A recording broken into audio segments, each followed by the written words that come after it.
realized I just did that whole thing in portrait. Anyway, Jarl Eric Wilshire, captain and member of Ragnar's inner council of senior Jarls, had been absent from Helsham for several weeks.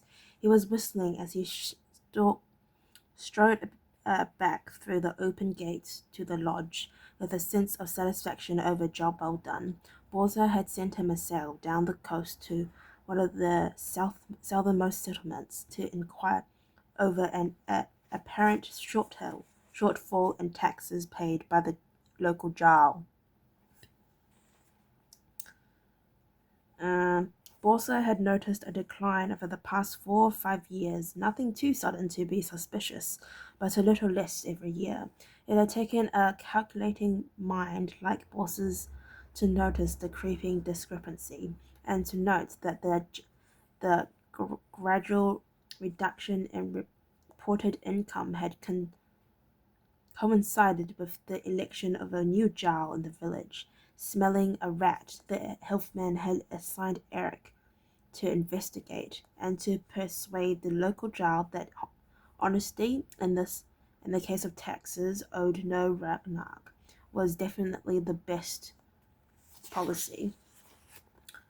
It has to be admitted that Eric's version of investigation consisted of seizing the unfortunate jarl by his beard as he lay sleeping in the pre-dawn darkness.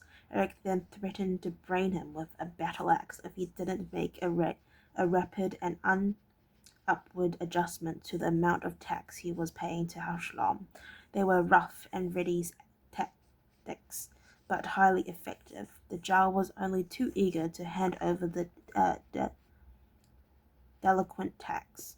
It was sheer chance that Eric came striding back through the gates at the very moment Will was stumbling, shovel in hand, to clear the walkway of the deep snow that had fallen overnight. For a moment Eric didn't recognize the emaciated, shambling figure, but there was something familiar about the shock of brown hair, matted and dirty as it was. Eric stopped for a closer look. "Gods of darkness, boy," he muttered. "Is that you?" The boy turned to look at him, the expression blank and incurious. He was reacting only to the sound of a voice. There was no sign that he recognized the speaker. His eyes were red-rimmed and dull as he regarded the burly ex-Canadian. Eric felt a deep sadness come over him. He knew the signs of wormweed addiction, of course, knew that it was used to control the yard slaves, and he'd seen many of them die from the combined effects of cold, malnutrition, and the general lack of will to live that resulted from addiction to the drug. Wormweed addiction looked forward to nothing. Wormweed addicts looked forward to nothing, planned for nothing. Consequently, they had no hope to bolster their spirits. It was that, as much as anything, that killed them in the long run.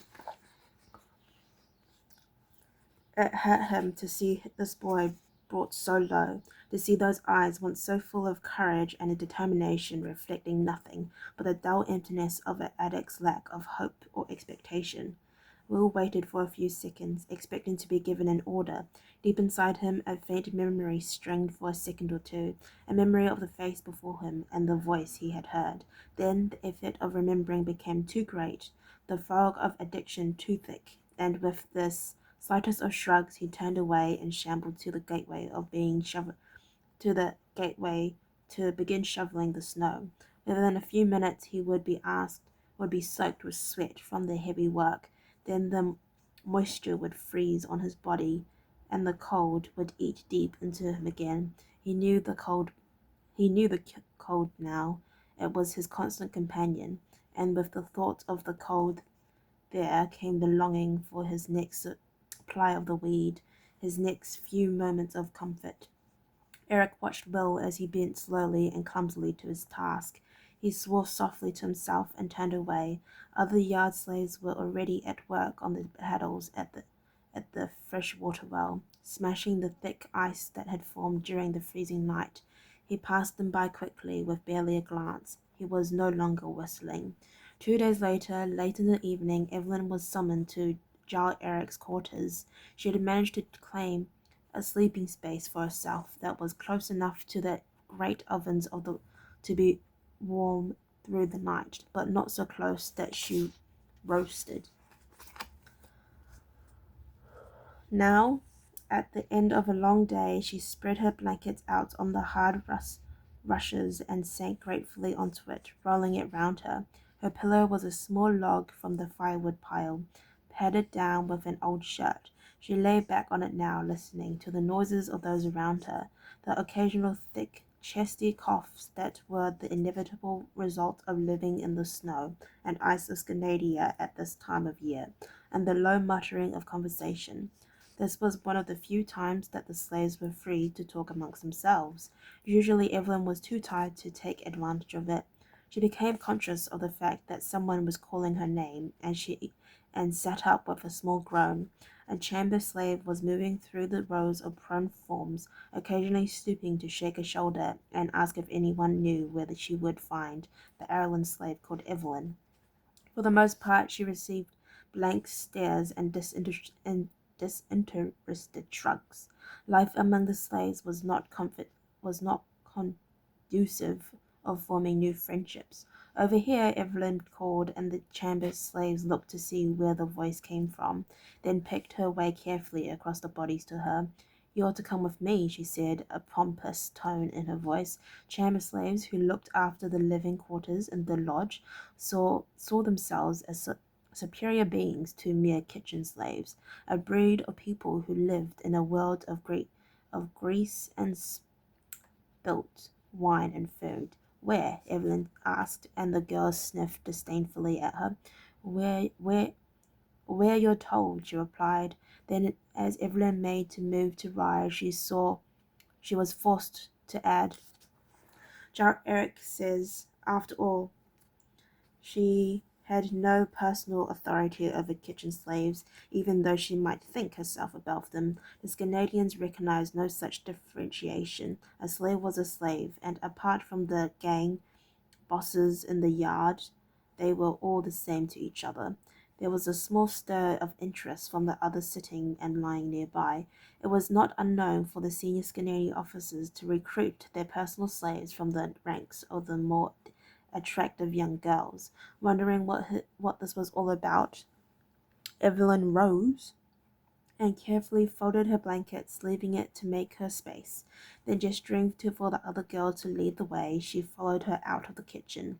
Ragnar's lodge was in effect a veritable rabble roaring of passageways and rooms leading from the central, high-ceilinged great hall where meals were served and official business conducted. The girl led Evelyn now through a series of low, dimly lit passageways until they reached what appeared to be a dead end. There was a door set into the end of the wall, and the chamber slave indicated it to her. In there, she said briefly, then added, You'd better knock first, and she turned away, hurrying back down the dim corridor. Evelyn hesitated a moment, not sure what this was all about, then rapped with her knuckles on the hard oak of the door. Come in, she recognized the voice that answered her knock. Eric's vocal cords were trained to carry to his men over the gales of the storm-white sea. He never seemed to lessen the volume. There was a latch on the outside of the door. She raised it and went inside. Eric's chambers were simple, inevitably constructed from pine logs. There was a sitting room and screened by a woven wool curtain, a bed chamber to one side. The sitting room had a small log fire burning at one end, giving the room a comfortable warmth, and several carved oak chains. A very expensive and, she recognized, foreign tapestry covered the rush floor. She guessed it was the result of one of Eric's raids to Gallica.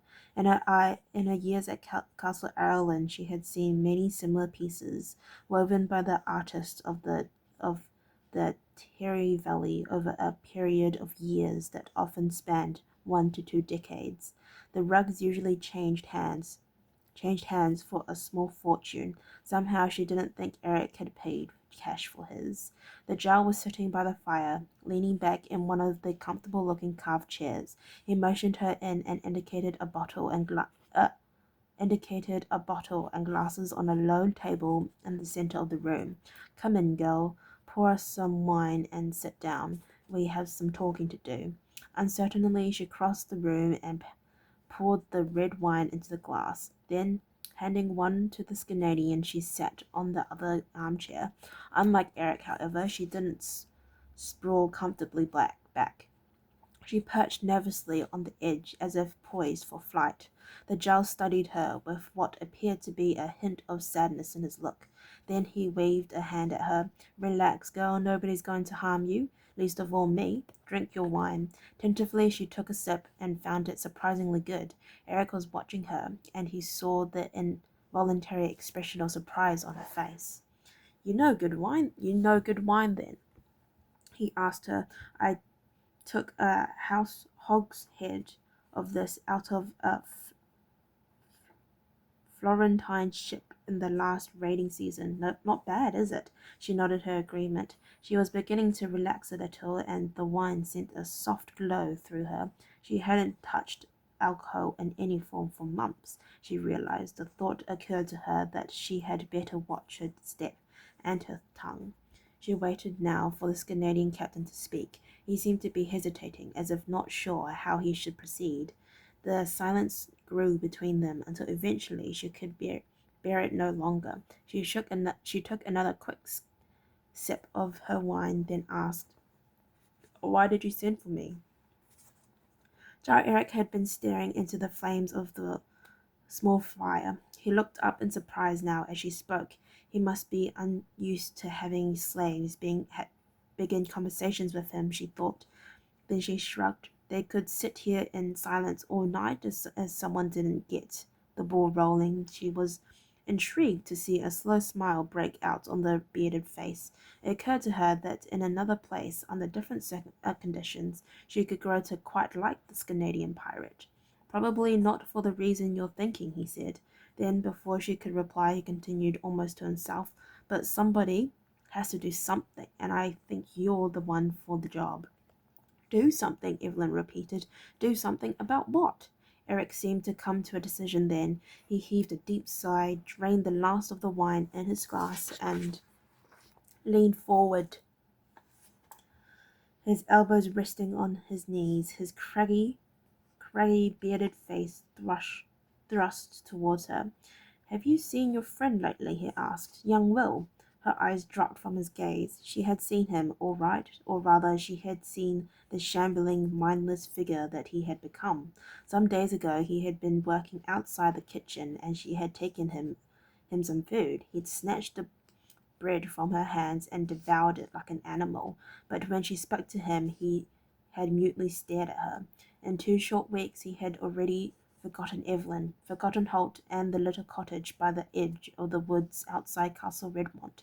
He had forgotten even the major events that had happened at the plains of Utal when King Duncan's army had faced and defeated Morgas' implacable regime. Those events and all the others of his young life might as well have taken place on the far side of the room for all he was concerned. Today his life and total being centered on the thought, and one thought only, his next supply of warm weed.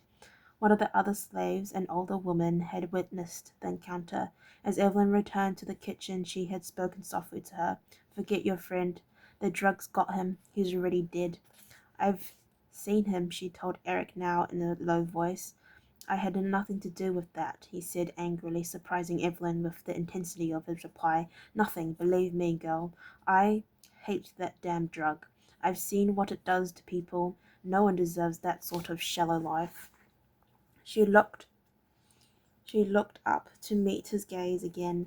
He was obviously sincere, and equally obviously wanted her to acknowledge what he had said. She nodded. I believe you, she said.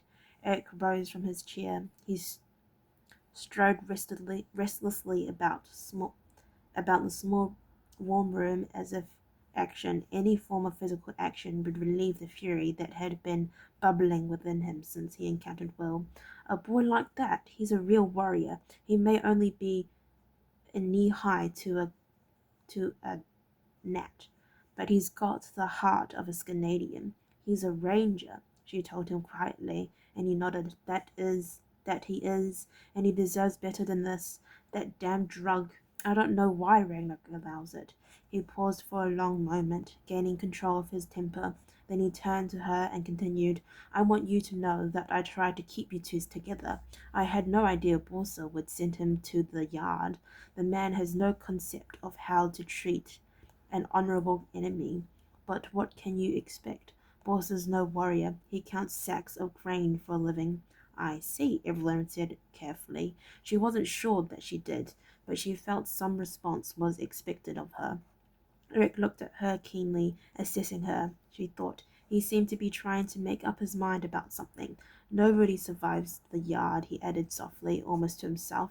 As he said it, Evelyn felt a cold hand draw around her heart. So he said, it's up to us to do something about it. Evelyn looked at him, hope rising inside her as he spoke those last words. Oh, just checking. Okay, exactly what sort of thing do you have in mind? She asked slowly, hoping against hope that she was judging this conversation correctly. Eric paused for a second or two, then decided irrevocably to commit himself. You're going to escape, he said finally. You're taking him with you, and I'm helping you do it. Ooh, what a cliffhanger. Okay, well, thank you for listening to Read Chapter 23. If you'd like to listen to me read Chapter 24, then please stay tuned, and I will see you next time. Bye-bye.